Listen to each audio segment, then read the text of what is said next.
नई कहानियाँ। लगभग 120 साल पहले गोदावरी नदी के किनारे कृष्णपुरम नाम का एक बहुत ही हरा भरा गांव स्थित था। उस गांव में रामैया और सुब्बम्मा नाम के एक संपन्न और बड़े किसान दंपति रहते थे। उनके परिवार में उनका बेटा माधव और बहू पार्वती थे। पार्वती को इस घर में ब्याह कर आए हुए 1 साल बीत चुका था। गर्मियों का मौसम शुरू हो चुका था और पूरे गांव में आम का अचार डालने की चहल पहल और रौनक छा गई थी। सुबह के समय घर का नौकर शंकरैया खेत से कच्चे आमों से भरी 2 बड़ी टोकरियां लेकर आया। उस समय वहाँ रामैया, सुब्बम्मा, माधव और पार्वती उपस्थित थे। मालिक, इस साल हमारे बाग में आमों की बहुत ही शानदार पैदावार हुई है। फलों के भार से डालियां झुककर जमीन को छू रही हैं। ये लीजिए, मैं खास तौर पर अचार के लिए छांटकर 2 टोकरी आम लाया हूँ। बहुत बढ़िया शंकरैया, इसकी खट्टी खुशबू से ही नाक के नथुने फड़क रहे हैं। सुब्बम्मा, देखो आम कितने अच्छे हैं। अब बस तुम्हारे हाथों के जादू की जरूरत है। जब तुम अचार मिलाओगी तो उसकी खुशबू से ही पूरा गांव हमारे घर के सामने आकर खड़ा हो जाएगा। हाँ जी, मेरे हाथ के अचार का तो आसपास के गांवों के बड़े बुजुर्ग भी बेसब्री से इंतजार करते हैं। कल अचार डालने का बहुत शुभ मुहूर्त है, इसलिए मेथी का पाउडर और सरसों का तेल तैयार कर लेती हूँ। सासू माँ, कृपया इस साल मुझे अचार मिलाने का अवसर दीजिए। मैं आपकी देखरेख में खुद सारा काम करूँगी। प्लीज सासू माँ, मुझे ये मौका दीजिए। अरे बहू, क्या तुम्हें लगता है कि अचार मिलाना ओखली में चटनी पीसने जितना आसान काम है? इसका एक खास हिसाब और सही तरीका होता है। अगर नमक जरा सा भी कम हुआ तो पूरे जार में फफूंदी लग जाएगी। इससे गांव में मेरी इज्जत मिट्टी में मिल जाएगी, इसलिए रहने दो। माँ, इसे कभी न कभी तो ये काम सीखना ही होगा ना। तुम पास में खड़े होकर सब निर्देश देना और ये मिला लेगी। इसके हाथ का खाना भी तो बहुत अच्छा होता है। परसों इसने जो पुली होरा बनाया था वो कितना लाजवाब था। माधव बिल्कुल सच कह रहा है सुब्बम्मा। हमारी बहू को ये जिम्मेदारी सौंप दो। अगर हमेशा तुम ही बनाती रहोगी तो आने वाली पीढ़ी को ये पारंपरिक स्वाद कैसे पता चलेंगे? बड़े बुजुर्गों ने भी कहा है कि नए पानी को आना चाहिए। ठीक है, जब तुम सब इतना जोर दे ही रहे हो तो मैं मान जाती हूँ। लेकिन पार्वती, याद रखना, अगर जरा सी भी गड़बड़ हुई तो इस गांव में मेरी जो इज्जत है वो चली जाएगी। मैं आपका भरोसा कभी नहीं टूटने दूंगी सासू माँ। आप जैसा कहेंगी मैं बिल्कुल वैसा ही करूंगी। अगले दिन सुबह रसोई घर में एक बड़े मिट्टी के बर्तन में पार्वती अचार मिला रही थी। आम के टुकड़े, लाल मिर्च और राई का पाउडर देखकर आंखों को बड़ा सुकून मिल रहा था। सुब्बम्मा पास ही बैठकर उसे निर्देश दे रही थी। उसी समय पड़ोसन वेंकायम्मा घर के अंदर आई। अरे सुब्बम्मा बहन, अचार की खुशबू तो गली के नुक्कड़ तक आ रही है। लेकिन ये क्या अचंभा है? तुम पीढ़े पर बैठी हो और तुम्हारी बहू अचार मिला रही है। ये तो बड़ी हैरानी की बात है। क्या तुम्हारे हाथों का जादू अब बहू में भी आ गया है? इसने जिद पकड़ ली थी वेंकायम्मा। ये सब कुछ मेरे बताए गए नाप के हिसाब से ही डाल रही है। अरे बहन, अचार डालना तो किसी यज्ञ के समान होता है। अगर नए लोग इसे मिलाएंगे तो उसमें वो पुरानी बात और जान नहीं रहेगी। वैसे भी आजकल के लोगों को वो पुराने और असली स्वाद कहाँ पता होते हैं। सीतम्मा की बहू ने भी इसी तरह अचार मिलाया था और 10 दिन के भीतर ही उसमें कीड़े पड़ गए थे। वेंकायम्मा जी, खाना केवल हाथों से नहीं बल्कि दिल से बनाया जाता है। मेरी सासू माँ के प्रति मेरे मन में जो सम्मान है, मैं उसी गहरी श्रद्धा के साथ ये अचार मिला रही हूँ। मेरी बहू सच कह रही है वेंकायम्मा, तुम इस तरह मत डराओ। मैं यहीं पास में हूँ, कुछ भी गलत नहीं होगा। तुम बाद में आकर अचार चख लेना, तब तुम्हें मेरी बहू का हुनर पता चलेगा। ओहो, सास और बहू दोनों एक हो गईं। ठीक है, कल गांव के मुखिया वीरभद्रैया जी खाने पर आ ही रहे हैं। वही बताएंगे कि तुम्हारी बहू के अचार का स्वाद कैसा है। ये कहकर वो चिढ़ते हुए वहाँ से चली गई। तुमने उसकी बातें सुनी? आम के टुकड़ों को तेल में डूबने तक अच्छी तरह मिलाओ। नमक थोड़ा ज्यादा हो जाए तो कोई परवाह नहीं, लेकिन कम बिल्कुल नहीं होना चाहिए। सुब्बम्मा बाहर चली गई। पार्वती, तुम वेंकायम्मा की बातों पर ध्यान मत दो। मुझे तुम्हारी कुकिंग पर पूरा भरोसा है। मुझे कोई भी डर नहीं है जी। सासू माँ के बताए गए नाप के साथ साथ मैंने अपनी नानी का बताया हुआ एक छोटा सा घरेलू नुस्खा भी इस्तेमाल किया है। मैंने राई के पाउडर में चुटकी भर हल्दी के साथ थोड़े से सूखे मेथी दानों को हल्का भूनकर और पीसकर मिलाया है। ये नुस्खा अचार के स्वाद और खुशबू को 10 गुना बढ़ा देता है। 3 दिन बीत चुके थे। आज जार खोलकर अचार को फिर से मिलाने और चखने का दिन था। आंगन में सुब्बम्मा घबराहट के मारे इधर उधर टहल रही थी, जबकि रामैया शांति से चटाई पर बैठा हुआ था। सुनते हो जी, मेरा दिल बहुत जोरों से धड़क रहा है। पता नहीं अचार कैसा बना होगा। अगर उसका रंग बदल गया हो तो, अगर तेल ऊपर ना आया हो तो, अगर उस वेंकायम्मा के कहे अनुसार इसमें फफूंदी लग गई हो तो मेरी इज्जत मिट्टी में मिल जाएगी। सुब्बम्मा, तुम्हारी ये घबराहट देखकर मुझे हंसी आ रही है। तुम हमारी बहू पर भरोसा क्यों नहीं कर पा रही हो? अगर किस्मत अच्छी रही तो अचार बहुत ही बढ़िया बना होगा। चाहे जो भी हो, वो अचार हमारी बहू ने बहुत प्यार से बनाया है, जिसकी कोई कीमत नहीं लगा सकता। क्या बहन, आज तो जार खोलने का दिन है ना? गली में सब लोग तुम्हारी बहू के अचार का इंतजार कर रहे हैं। मैं भी चखने के लिए आ गई हूँ। जार खोला या नहीं? अंदर से हाथ में एक छोटी कटोरी लेकर आते हुए, जार खोल लिया है वेंकायम्मा जी। ये देखिए, तेल ऊपर तैर रहा है। मिर्च और नमक सब टुकड़ों में अच्छी तरह रच बस गया है। इसकी खुशबू कैसी है, ये आप खुद ही देख लीजिए। अरे ये क्या है? खुशबू तो बहुत महक रही है, बल्कि इसमें से कोई अनजानी सी मीठी खुशबू आ रही है। लेकिन केवल खुशबू अच्छी होने से काम नहीं चलेगा, स्वाद भी देखना होगा। वीरभद्रैया जी के आने के बाद पहला निवाला उन्हीं को मिलेगा। ठीक है वेंकायम्मा, तुम भी दोपहर को खाने पर आ जाना, सब मिलकर खाएंगे। दोपहर का समय था। भोजन कक्ष में बैठने के लिए बड़े पीढ़े बिछाए गए थे। गांव के मुखिया वीरभद्रैया जी और उनकी पत्नी गौरम्मा पधारे। सभी लोग पीढ़ों पर बैठ गए और उनके सामने केले के पत्ते बिछाए गए। माधव ने सभी को पीने का पानी दिया। रामैया जी, आज सुबह ही मेरी पत्नी गौरम्मा ने बताया कि सुब्बम्मा जी के हाथ के नए अचार का जार खुल रहा है। उसकी खुशबू तो हमारी गली तक आ रही है भाई। मेरी तो भूख के मारे जान निकली जा रही है। जल्दी परोसिए। हाँ सुब्बम्मा, तुम्हारे अचार के स्वाद के किस्से तो आसपास के गांव में भी मशहूर है। पिछले साल तुमने जो जार दिया था वो महीने भर में ही खाली हो गया था। मुखिया जी, गौरम्मा, आप लोग बुरा मत मानिएगा। इस साल अचार मैंने नहीं मिलाया है, मेरी बहू पार्वती ने इसे अपने हाथों से मिलाया है। वो इस घर में नई आई है ना, और मैंने भी अभी तक इसका स्वाद नहीं चखा है। ओहो, बहू ने बनाया है। ठीक है, बहुत बढ़िया। समय बदल रहा है तो हमें नए लोगों के हाथ का खाना भी चखना चाहिए। परोसो बेटी पार्वती। पता नहीं कैसा अचार बना है गौरम्मा, मुझे तो शक ही हो रहा है। अगर नमक कम हुआ तो पेट दर्द होना पक्का है। वीरभद्रैया जी ने गर्मा गर्म चावल में अचार और घी मिलाया। उसकी शानदार खुशबू से पूरा भोजन कक्ष महक उठा। खाइए मुखिया जी। सभी लोग बेसब्री से उनकी तरफ देख रहे थे। सुब्बम्मा को घबराहट से पसीना आ रहा था और वेंकायम्मा कोई ना कोई कमी निकालने की ताक में बैठी थी। वीरभद्रैया जी ने पहला निवाला अपने मुंह में रखा। निवाला चबाते हुए और आंखें बंद करके, आहा, ओहो। क्या हुआ मुखिया जी? क्या मिर्च ज्यादा हो गई है? अगर अच्छा नहीं है तो कृपया थूक दीजिए। हे भगवान, क्या अद्भुत स्वाद है। सुब्बम्मा, मैं तो आज तक तुम्हारे हाथ के अचार को ही सबसे लाजवाब मानता था, लेकिन ये तो साक्षात अमृत है, बिल्कुल अद्भुत। आम का टुकड़ा दांतों के नीचे आते ही पत्थर की तरह कड़कड़ कर रहा है। उसका तीखापन, सही नमक, सरसों का तेल और इन सबसे बढ़कर इस अचार में एक अनजाना सा मीठापन है। आपने बिल्कुल सच कहा पार्वती बेटी, तुम्हारे हाथों में तो साक्षात अन्नपूर्णा देवी का वास है। आह, सच में ऐसा स्वाद तो मेरे हाथों से बनाए अचार में भी कभी नहीं आया। पार्वती, इसमें तुमने ऐसा क्या डाला है बेटी? इसमें मेरा कोई बड़प्पन नहीं है सासू माँ। मैंने आपके द्वारा बताए गए नाप के अनुसार ही सब कुछ डाला है।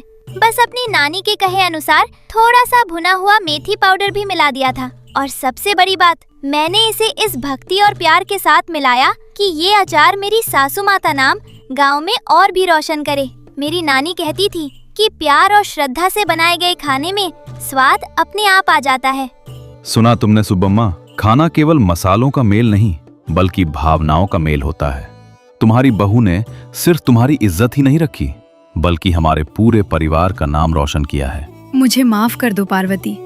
मैंने तुम्हारी कम उम्र देखकर सोचा था कि तुम्हें कुछ नहीं आता, लेकिन तुम्हारा निर्मल मन और हुनर देखकर मुझे अपनी छोटी सोच पर शर्म आ रही है। बहू, मुझे माफ कर दे बेटी। मैंने अपनी कुकिंग के घमंड में तुझे कम आंका था। तूने केवल अचार ही नहीं बल्कि हमारे रिश्ते को भी बहुत मिठास के साथ मिला दिया है। आज से हमारे घर में जब भी अचार बनेगा तो वह सिर्फ तेरे हाथों से ही बनेगा। देखा मेरी पत्नी की कुकिंग का कमाल। आज तो शानदार दावत है, सभी लोग पेट भर कर खाइए। उस दिन का खाना सभी के लिए एक यादगार दावत बन गया। गांव के बड़ों ने पार्वती के हाथों के खाने की भरपूर तारीफ की और सास बहू के बीच के प्यार को देखकर बेहद खुश हुए। पार्वती के बनाए आम के अचार ने कृष्णपुरम गांव में एक नया इतिहास रच दिया। कोई भी काम अहंकार के बजाय प्यार और निस्वार्थ भाव से किया जाए तो परिणाम हमेशा अद्भुत होता है। छोटों के हुनर को पहचानना और बढ़ावा देना बड़ों का कर्तव्य है। रिश्तों में भरोसा और प्यार हो तो हर काम सफल होता है। माधवपुर नाम का एक हरा भरा गांव था। उस गांव में लोग व्यंगमयी ज्ञानवती के नाम से ही खौफ खाते थे। वो जब भी अपना मुंह खोलती तो हास्य के फूल तो खिलते, पर सामने वाले को उसकी चुभन भी महसूस होती थी। एक दिन सुबह ज्ञानवती बरामदे में बैठकर सब्जियां काट रही थी। तभी उसकी पड़ोसन कलावती वहां आई। अरे ज्ञानवती, सब्जी काट रही हो? आज क्या विशेष पकवान बन रहा है? पकवान क्या बनेगा कलावती, मेरे स्वामी को बहुत प्रिय है, इसलिए बैंगन की सब्जी बना रही हूँ। हाँ, वे जैसे ही खेत में जाते हैं खेत के सारे बैंगन पुकारने लगते हैं, भोलानाथ जी हमें तोड़ ले चलिए। इसीलिए वे रोज बैंगन ही उठा लाते हैं। मेरी तो नित्य इसे पकाते पकाते भुजाएं दुखने लगी हैं। उनके लाए बैंगन देखकर मुझे समझ नहीं आता कि ये पतीले में पकेंगे या मुझे पकाएंगे। तुम्हारा ये व्यंग कभी नहीं छूटेगा। खैर, इस बात को छोड़ो। तुम्हें पता है, कल सेठ करोड़ीमल जी के घर चोर घुसे थे। चोर? हमारे करोड़ीमल जी के घर? हे भगवान, चोरों में इतना दुस्साहस। उनके घर तो मक्खी भी बैठने से डरती है, वहां चोर आ गए। बेचारों की मति तो नहीं मारी गई थी। मैं सच कह रही हूँ, रात में दीवार लांग कर आए थे, परंतु सेठ जी ने बड़ी चतुराई से उन्हें दबोच लिया। चतुराई से या अपनी कंजूसी के बल पर? यकीनन चोरों ने कुछ उठा लिया होगा और सेठ जी ने ये सोचकर उन्हें पकड़ लिया होगा कि इसे दोबारा खरीदने में पैसा खर्च हो जाएगा, पर हाथों से एक कौड़ी भी नहीं छूटनी चाहिए। तुम हमेशा मजाक ही उड़ाती हो। बेचारे ने कितनी मेहनत से धन कमाया है। मेहनत? ब्याज पर ब्याज थोपकर गरीबों का खून चूसना मेहनत है? खैर छोड़ो, आखिरकार चोरों के हाथ क्या लगा? कुछ भी नहीं। सेठ जी ने उन्हें पकड़कर खंबे से बांध दिया और सुबह होते ही पुलिस के हवाले कर दिया। हाय रे बेचारे। चोर बेचारे सेठ जी के घर चोरी करने आए, खाली हाथ तो लौटे ही, साथ में मार भी खाई। यदि किसी और के घर गए होते तो कम से कम 4 निवाले अन्न तो नसीब होता। हमारे सेठ जी के घर तो पानी की एक बूंद भी मयस्सर नहीं होती। इतने में भोलानाथ खेत से लौट आया। क्या बात है ज्ञानवती, सुबह सुबह ही किस पर अपना रौब झाड़ रही हो? न कोई रौब है न कोई जिद। आप जाकर हाथ पैर धो ले, मैं पीने के लिए कुछ लाती हूँ। हाँ, याद आया, क्या आज भी बैंगन ही लाए हैं? नहीं ज्ञानवती, आज भिंडी लाया हूँ। कम से कम आज तो मेरे मुंह को कुछ चिकनाहट नसीब होगी। सेठ करोड़ीमल अपने घर के चबूतरे पर शान से बैठा है। गांव के लोग उसकी बहादुरी की तारीफ कर रहे हैं। ज्ञानवती और भोलानाथ भी वहीं पहुंचते हैं। देखा मेरा जिगर, 4 चोर आए थे। मैंने अकेले ही सबका सामना किया। उनके हाथों में नंगी तलवारें थीं, पर मेरे हाथों में सिर्फ मेरा हौसला था। मैंने शेर की तरह दहाड़ मारी। आओ रे दुष्टों, अगर मेरे धन को हाथ भी लगाया तो हाथ काट डालूंगा। जान जाए पर जहान न जाए, ये उसी की जिद है। दहाड़ मारी, यकीनन धन छिन जाने के डर से चीखें मारी होंगी। चुप रहो, सुन लेंगे तो आफत आएगी। ओहो, ज्ञानवती जी आई हैं। आइए आइए, सुना आपने मेरा पराक्रम? सुना करोड़ीमल जी, अद्भुत। सचमुच चोरों का आपके घर आना ही दुनिया का सबसे बड़ा पराक्रम है। क्या वे नहीं जानते थे कि आपके घर में तो चूहे भी उपवास रखते हैं? ये कैसा मजाक है? मेरे घर में धन दौलत की कोई कमी नहीं है, इसीलिए तो वे आए थे। मेरी तिजोरी देखकर उनकी आंखें फटी की फटी रह गईं। ये तो सच है, परंतु वे आपकी ताकत से नहीं, आपके घर के वास्तु दोष के कारण पकड़े गए। वास्तु? वो कैसा वास्तु? आपके घर के दरवाजे कितने संकरे और छोटे हैं, क्या आपको नहीं पता? अंदर घुसना तो आसान है, पर कोई पोटली लेकर बाहर निकलना नामुमकिन है। आपके घर से तो हवा भी बाहर नहीं निकल पाती, फिर चोर बेचारे कैसे भागते? वे पोटलियों के साथ वहीं फंस गए होंगे, इसलिए आप उन्हें पकड़ पाए। वहाँ मौजूद लोग ठहाका मारकर हंस पड़ते हैं। ज्ञानवती, तुम्हारी जुबान की कोई सीमा नहीं है। मेरे घर के वास्तु के बारे में तुम क्या जानती हो? ये हमारे पुरखों की हवेली है। इसीलिए शायद जब चोर को अपने पकड़ ही लिया, तो तब आपको पूरे गांव को मिठाई खिलाना होगा। मिठाई? किस खुशी में? आपकी जान और माल दोनों बच गए इस खुशी में। इतनी बड़ी जंग जो जीती है आपने। हाँ हाँ, जरूर खिलाऊंगा। कोई शुभ मुहूर्त देखकर करवाऊंगा, अभी नहीं। वो मुहूर्त भगवान जाने कब आएगा। शायद जब दोबारा चोर आएंगे और खुद पकाकर खाएंगे, तब तक वो मुहूर्त नहीं आने वाला। शाम के समय गांव के मंदिर में आरती हो रही है। पंडित विद्याधर आरती कर रहे हैं। सुलोचना रेशमी कपड़े पहनकर गले में एक भारी और बड़ा हार डालकर आई है। ज्ञानवती भी वहीं मौजूद है। देखा, ये हार मेरे स्वामी ने कल ही खास तौर पर बनवाया है। चोर आए थे, पर मेरी किस्मत अच्छी थी जो ये बच गया। मेरे पति ने विशेष रूप से मेरे लिए शहर से मंगवाया है। किस्मत आपकी नहीं सुलोचना जी, उन चोरों की अच्छी थी। क्या कहा? चोरों की किस्मत? और नहीं तो क्या। अगर वे उस हार को चुरा ले जाते और बाद में उन्हें पता चलता कि ये नकली है, तो वे वापस आकर आपके मुंह पर मार कर जाते। तब आपकी इज्जत का क्या होता?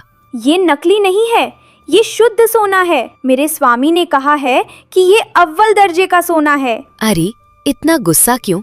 वे लाए हैं तो सोना ही होगा। लेकिन एक बात कहूं, इस हार में जो नग जड़े हैं, क्या वे असली हैं या सेठ जी ने अपने चश्मे का कांच तुड़वाकर जड़वा दिया है? बड़े चमक रहे हैं। तुम्हें मुझसे जलन हो रही है। मेरे गहने देखकर तुमसे सहा नहीं जा रहा। पंडित जी, जल्दी आरती दीजिए। शांत हो जाओ सुलोचना। ज्ञानवती की जुबान ही ऐसी है, पर उसके दिल में कोई खोट नहीं है। ज्ञानवती, तुम भी थोड़ा अपनी जुबान पर लगाम रखो। भगवान के दरबार में भक्ति होनी चाहिए, युक्ति नहीं। पंडित जी, भक्ति का मतलब सिर्फ आंखें मूंदना नहीं, बल्कि आंखें खोलकर दुनिया को देखना भी है। भगवान ने हमें मुंह सच बोलने के लिए ही दिया है ना। सुलोचना जी के गले में जो है, मुझे शक है कि वो लक्ष्मी देवी नहीं। सत्य सही है, पर वो ऐसा नहीं होना चाहिए जो दूसरों को ठेस पहुंचाए। बिना मिर्च का सच और बिना तीखेपन की सब्जी एक बराबर है पंडित जी। रात में खाना खाते समय भोलानाथ ने ज्ञानवती को समझाया। ज्ञानवती, आज मंदिर में तुमने सुलोचना जी को इतने कड़वे वचन क्यों कहे? वे जरूरत पड़ने पर हमें कर्ज देने वाले लोग हैं, उनसे दुश्मनी क्यों मोल लेनी? कर्ज दिया है तो क्या उनके झूठ और दिखावे को भी सहती रहूं? उनके गले में जो हार था वो सचमुच नकली था, ये बात मुझे अच्छी तरह पता है। कल ही उन्होंने बाजार से उसे 10 रुपयों में खरीदा था। तुम्हें कैसे पता चला कि वो नकली है? परसों ही सेठ करोड़ीमल मेरे पास आए थे और पूछ रहे थे, ज्ञानवती, कम दाम में चमकने वाले गहने कहाँ मिलेंगे? मेरी पत्नी की जिद मुझसे झेली नहीं जा रही और असली सोना खरीदने के नाम से ही मेरी जान सूख रही है। मैंने ही उन्हें बाजार की वो दुकान दिखाई थी। ओहो, तो ये माजरा है। इसका मतलब सेठ जी ने अपनी पत्नी को ही ठग लिया। ठगा नहीं, बचत की है, कंजूस की बचत। कल जब उसे सच्चाई पता चलेगी, तब असली तमाशा शुरू होगा। कल देखना, मैं सेठ जी को कैसा आईना दिखाती हूँ। सुबह सुबह सेठ करोड़ीमल के घर में भारी हंगामा मचा हुआ है। सुलोचना रो रो कर आसमान सर पर उठा रही है तो उसने वो हार एक सुनार को दिखाया। सुनार ने साफ कह दिया कि ये तांबे की माला है। मेरे साथ ऐसा छल? ये नकली हार है। पूरे गांव के सामने मेरा तमाशा बनवा दिया। 10 रुपए की माला को हजारों की बताकर मेरे गले में डाल दिया। अरे धीरे बोलो, इज्जत मिट्टी में मिल जाएगी। सोने का भाव आसमान छू रहा है, इसलिए मैंने ये तरकीब निकाली। वैसे भी दिखने में तो सोने जैसा ही है ना। दिखने से क्या होता है? ज्ञानवती ने कल मंदिर में सबके सामने मेरी नाक काट दी। उसे कैसे पता चला? आपने ही उसे बताया था ना? उसी दायन ने तो मुझे वो दुकान दिखाई थी। उसी ने दिखाई थी? इसका मतलब आप दोनों ने मिलकर मुझे बेवकूफ बनाया। इतने में ज्ञानवती वहां आ पहुंची। उसके चेहरे पर एक शरारती मुस्कान थी। क्या बात है सुलोचना जी, सुबह सुबह ही रामायण शुरू कर दी। तुम ही इस सब की जड़ हो। मुझे नकली गहने दिलवाकर मेरा मजाक उड़ाती हो। मैंने कोई खेल नहीं रचा देवी। आपके पति ने मदद मांगी तो मैंने कर दी। मेरी पत्नी को सोने का लालच है, पर मेरी जेब खाली है, ये कहकर वे रो रहे थे, इसलिए मैंने कम खर्चे वाला रास्ता सुझाया। वैसे भी गहने बड़े नहीं होते, पति का प्यार बड़ा होता। ज्ञानवती, तुमने तो मेरा घर ही उजाड़ दिया। असली राज क्यों खोल दिया? सच कभी छिपता नहीं करोड़ीमल जी। जो हरकत आपने की है उसका भंडाफोड़ आज नहीं तो कल होना ही था। फिर भी अगर अपनी पत्नी से सच्चा प्रेम है तो असली सोना खरीदिए। चोर आने का ढोंग रचकर पत्नी को धोखा देना ठीक नहीं है। मुझसे गलती हो गई। अपनी कंजूसी के चक्कर में मैंने अपनी पत्नी का दिल दुखाया। सुलोचना, मुझे माफ कर दो। कल ही जाकर मैं तुम्हारे लिए सोने का असली हार बनवाऊंगा। सच कह रहे हैं? फिर से उसी बाजार से तो नहीं लाएंगे? नहीं, इस बार एक भरोसेमंद सुनार से ही बनवाऊंगा। देखा, मेरे तानों की वजह से ही सही, एक अच्छा काम तो हुआ। सेठ जी की जेब से पैसा बाहर निकल रहा है, ये कोई मामूली बात नहीं है। शाम के समय सभी लोग गांव की चौपाल पर इकट्ठा हुए। करोड़ीमल और सुलोचना बेहद खुश दिख रहे हैं। भोलानाथ और ज्ञानवती भी वहां मौजूद हैं। सुलोचना के गले में नया सोने का हार चमक रहा है। क्या बात है करोड़ीमल, आज तुम्हारा चेहरा बड़ा चमक रहा है। सच है मुखिया जी, ज्ञानवती के तानों ने मेरी आंखें खोल दी। धन दौलत से बढ़कर रिश्ते होते हैं, ये मुझे समझ आ गया। मैंने अपनी पत्नी के लिए नए गहने बनवाए हैं और अपनी कंजूसी को थोड़ा कम कर दिया है। अहो भाग्य, सेठ जी सुधर गए। इसका मतलब अब इस गांव में कभी अकाल नहीं पड़ेगा और बारिश भी अच्छी होगी। लेकिन सेठ जी, उस पुराने नकली हार का क्या किया? फिर किसी को टोपी पहना दी क्या? नहीं ज्ञानवती, मैंने उसे मंदिर की दान पेटी में डाल दिया, भगवान के चरणों में भेंट समझकर। हे भगवान, भगवान को भी नहीं छोड़ा। वो हार देखकर तो भगवान भी हंसेंगे और कहेंगे, ये क्या, मेरे भक्त इतने महाकंजूस हैं कि मुझे भी नकली चढ़ावा चढ़ा रहे हैं। खैर, भगवान को सोने की भूख नहीं है, सच्ची भक्ति ही काफी है। सभी लोग जोर से ठहाका मारकर हंस पड़ते हैं। तुम्हारा ये कटाक्ष कभी बंद नहीं होगा, परंतु तुम्हारे तानों में भी एक कड़वा सच और सबका भला छिपा होता है, इसीलिए तुम सबको प्यारी हो। ज्ञानवती ने मंद मुस्कान के साथ सबको प्रणाम किया। उसका व्यंग उस गांव का एक अनमोल आभूषण बन गया था। उस दिन के बाद गांव में कोई भी गलत काम करने से पहले ज्ञानवती के तानों के डर से खुद को सुधार लेता था। सच कड़वा होता है और व्यंग तीखा होता है, परंतु ये दोनों ही इंसान को सही रास्ते पर लाने का दम रखते हैं।